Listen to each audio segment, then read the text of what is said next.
بسم الله الرحمن الرحیم. هر څومره چې امنیت خرابېږي په هماغه اندازه باندې په سکتور خصوصي او په تشبثاتو باندې په کاروبار باندې منفي تاثیر کوي او دې کې شک نشته دی چې دغه یو څو بندرونه چې د مشکل سره مخامخ شو لکه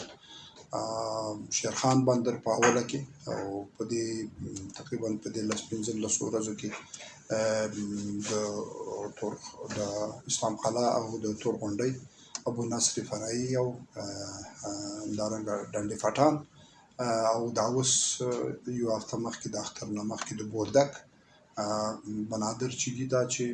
د جګړو په واسطه باندې لاس په لاس شو. نه تنها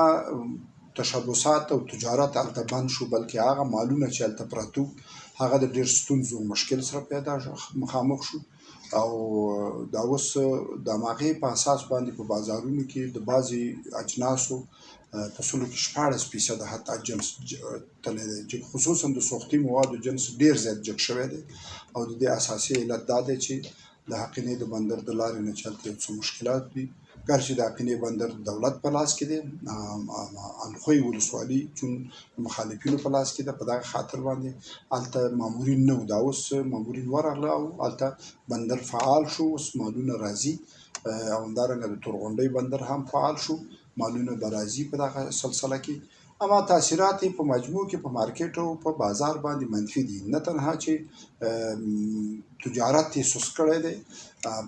تجارانو حتی په دې طرز کې دي چې نور قراردادونه د ځنډ سره مخامخ شوي دي چې تر څو یو روښنایي رانشي او یو ثبات رانشي تر هغه وخته پورې څوک نوي قراردادونه نه کوي. دغه مالونه چې په لاره دي دا به راشي اما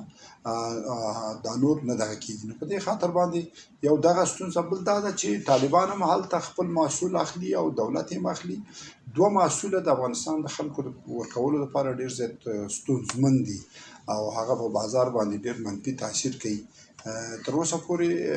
دا مشکل شته. زه امیدوار یم چې مسله د سولې د لارې نه حل شي او بیرته د یو واحد لارې نه په یو سیستم کې باید تجارانو ته زمینه مساعده شي. بدیلې لارې دا اوس شته دی. موږ د تورخم د لارې نه په منظم ډول باندې کار کوو، همدارنګه د حیرتانو د لارې نه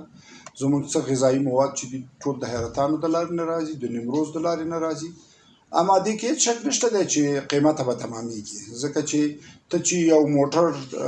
د چمن د لارې نه راولې او د بولدک د لارې نه قندار ته راوړې او هغه ته راولې په غلام خان یا یې راولې په تورخم، بیا نو بېرته وړې قندار ته، نو دا ټوله بود مسافه به هم په نظر کې نیول کېږي، مصرف به هم په نظر کې نیول کېږي.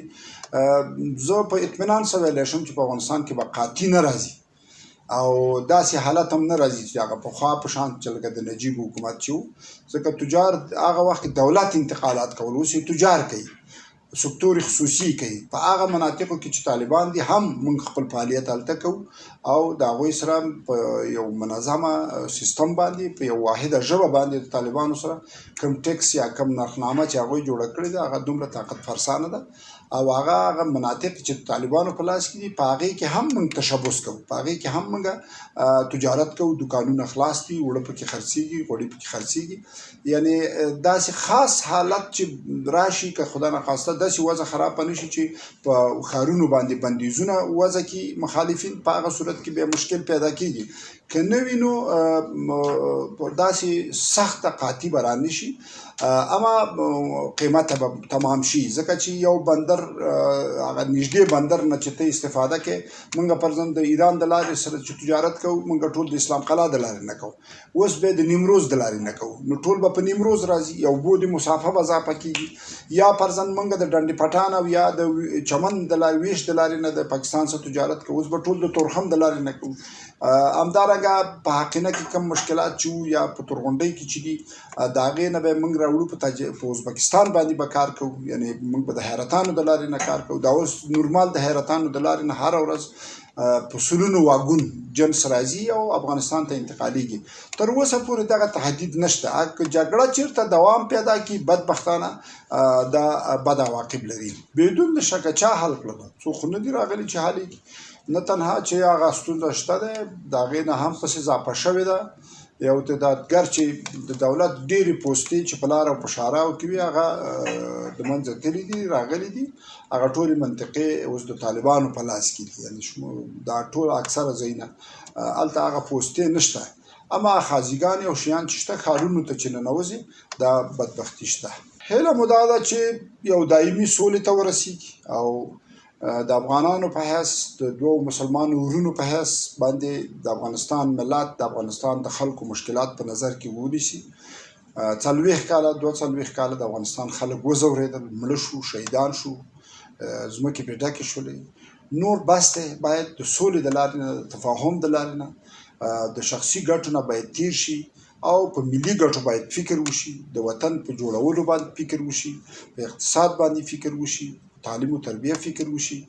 زمونږ هیله دا ده چې د خبرو د لارې نه کینی دواړه ورونه دواړه طرفین او بالاخره دا مسله په یو دایمي سوله باندې بدله شي او بالاخره افغانان په خپل منځ کې کینی خارجیان هم په 40 کال کې ولیدل چې نم جوړي او خارجیان په دې کې خپل اهداف لري هر شي چې کوي حکومت کوي که هر څه کوي د خپل اهدافو لپاره کوي خو هیله مې دا ده چې د افغانانو په هغه اسلامي اصولو په افغاني اصولو باندې سره کینی جرګه شي او دا مشکل حل کړي